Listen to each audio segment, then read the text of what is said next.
اعوذ باللہ من الشیطان الرجیم۔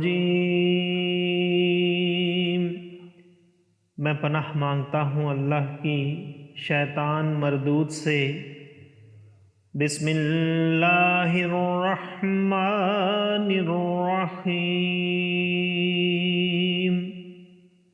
اللہ کے نام سے شروع جو نہایت مہربان رحم والا۔ من کان یظن ان لن ینصرہ اللہ فی الدنیا والآخرۃ فلیمدد بسبب الی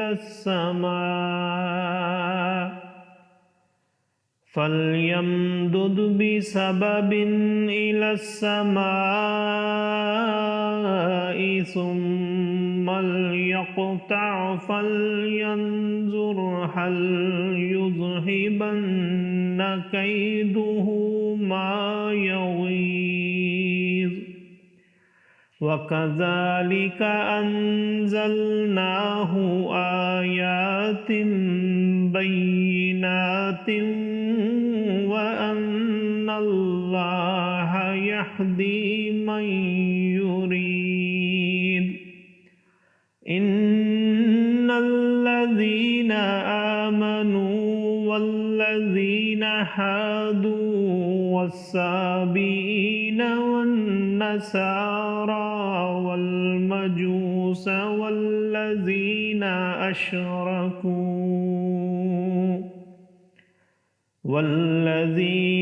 أشركوا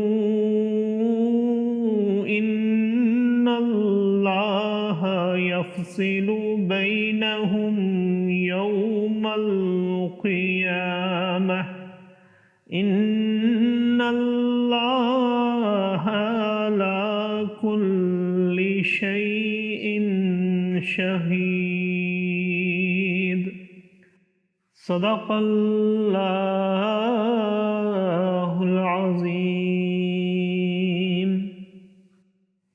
جو یہ خیال کرتا ہو کہ اللہ اپنے نبی کی مدد نہ فرمائے گا دنیا اور آخرت میں، تو اسے چاہیے کہ اوپر کو ایک رسی تانے، پھر اپنے آپ کو پھانسی دے لے، پھر دیکھے کہ اس کا یہ داؤ کچھ لے گیا اس بات کو جس کی اسے جلن ہے۔